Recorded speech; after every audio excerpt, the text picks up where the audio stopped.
Hey, g'day guys, Kristen Harvey here. Welcome to Lockdown Learnings. And joining me today is Maya Nova from Mind Balance. Been looking really forward to having this discussion with Maya. Part of doing this Lockdown Learnings is really about, utilising the time that we do have to start doing some learning. But the fact is at the moment, this is a really stressful situation. So Maya's a mindfulness coach, and look, Maya, I will get you to introduce yourself, and then we can get into it. Sure. Well, thanks for having me, Kristen. And it's it's a pleasure to be able to offer something of what I know. So I work in mental and emotional agility space, right, and mindful leadership. So really, at a time like this. Often, in a little bit of preamble that you and I had when we were chatting, I think everyone is under stress right now. Being living at a time of global event of such proportions, it is quite natural for some of the unsettling emotions to arise, for our sense of fight or flight to kick in, especially those times when we lie at night and try and grapple with uncertainty. It is quite natural for some of these emotions to arise. Yeah. So I think the first step is to actually to be able to allow this to be there, to become aware of it without allowing ourselves to sink into endless rumination and for this to take over in our lives, So that's kind of where I feel I can offer some help and some tools and some support for people at this time. Yeah. And look, I'm finding even, within my own role, we have a very large sales team, and I guess we're all trying to do the best we can to, keep carrying on with trying to create opportunities, but then we've got our own stuff going on at home and all those other stresses. So what would you suggest would be a good place to start to, just to have that, how do I step forward from this? So if I'm stressing out at home, but I'm trying to do work, where do you actually start? What would you suggest? Right. So, bit of a loaded question, that one, sorry. It is a big question, probably almost like enough for our entire conversation. It's good, right?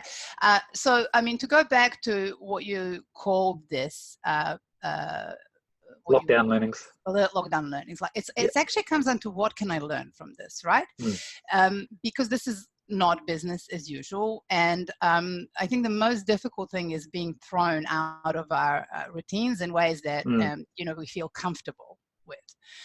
So I would say it's actually counterintuitive that actually before we do anything else, we need to kind of lean into the discomfort of what we're feeling rather than try and get away from it, right? And so this is always the basis of everything that I try and share with people. It's actually counterintuitive, but we need to do it. Instead of racing more, we need to actually just slow down a fraction and just try and take in, well, instead of fighting this, how is this? How can I be more aware? So, because what we want to do is move out of this highly reactive zone in which we are just, treading water and surviving and being kind of gripped a little bit by that fear of uncertainty, because we're in a very highly reactive state and it's a very sort of self-centered, self-oriented state. Yes. How can we move out of that into the zone where we are actually starting to identify how we feel, becoming aware of the situation, becoming more conscious about how we respond rather than being on that knee-jerk response, evaluate our own thoughts, evaluate information, and then respond, right? So it's actually about learning to press that pause, ascertain what is within the circle of our influence, try and stay there, because we're constantly being pulled into what's outside of our circle of influence, which of course generates more stress, right? So more it's stress and anxiety. Right. So it's actually about pulling back a bit. And then, putting into practice what helps you to stay sane, right?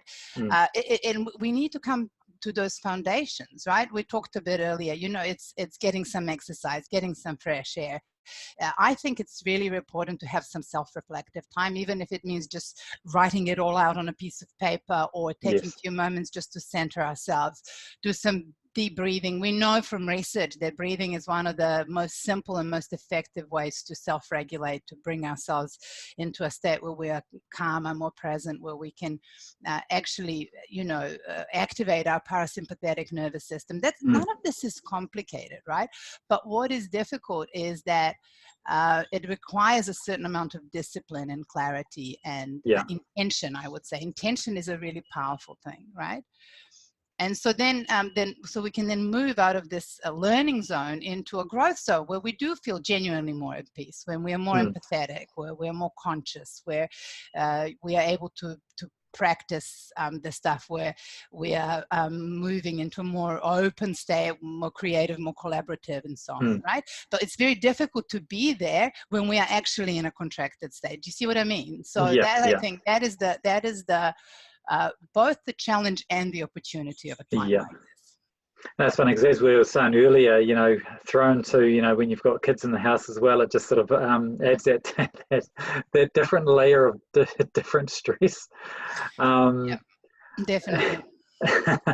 And it was really mindful that we've, just within our own household, we've set up a bit of a routine with ourselves where we are doing the exercising, we are trying to have a wee bit of our time, and then taking Bodhi out.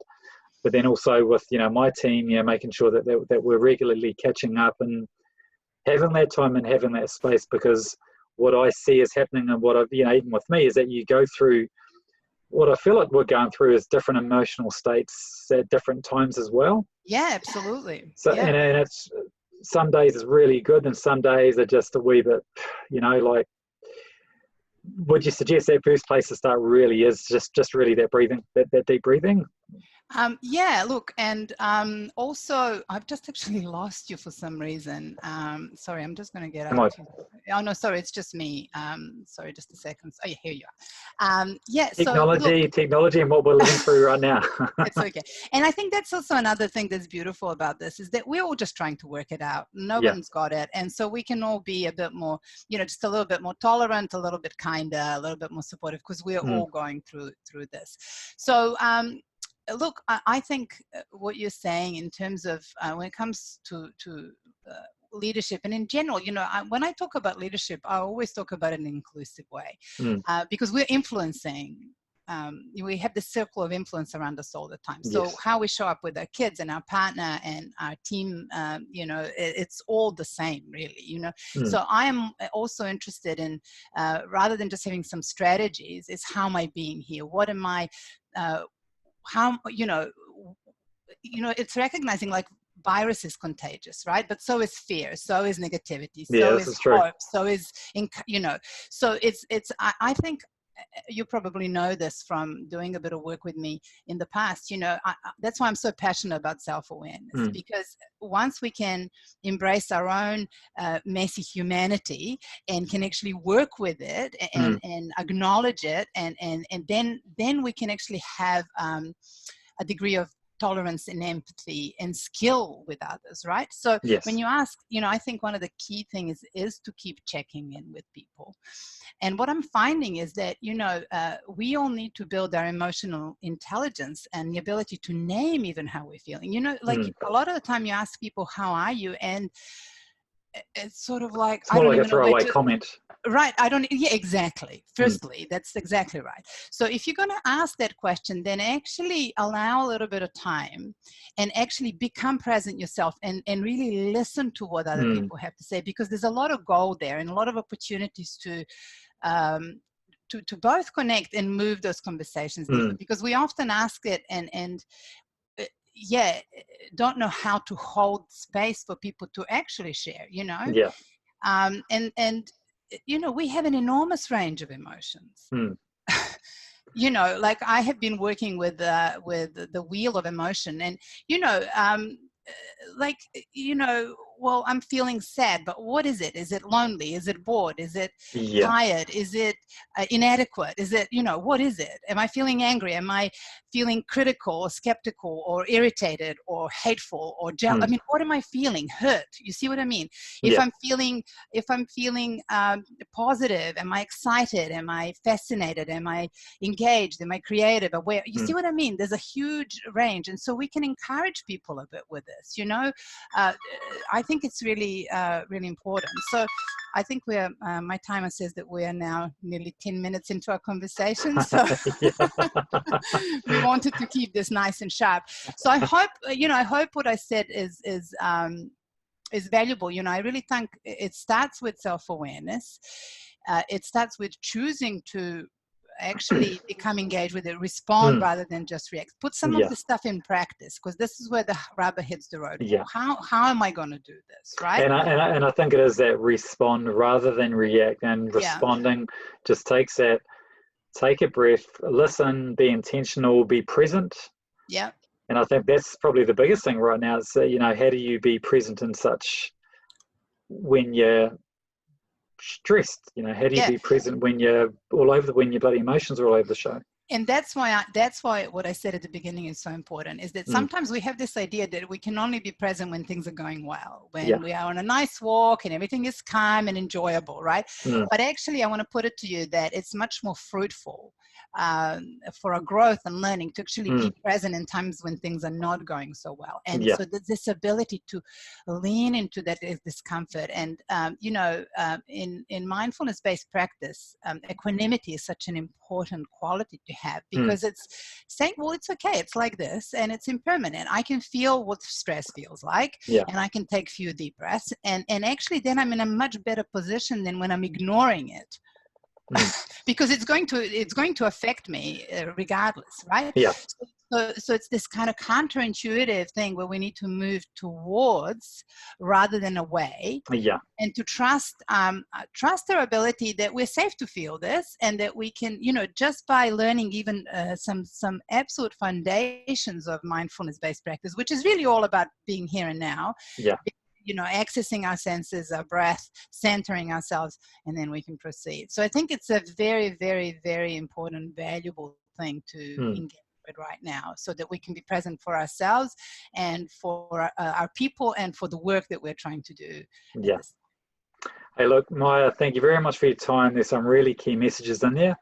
And I believe if you get this part of it, this side of it right, it's going to make everything else probably so much easier. So I really appreciate your time. We'll speak to you again soon.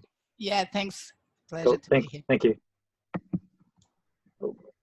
So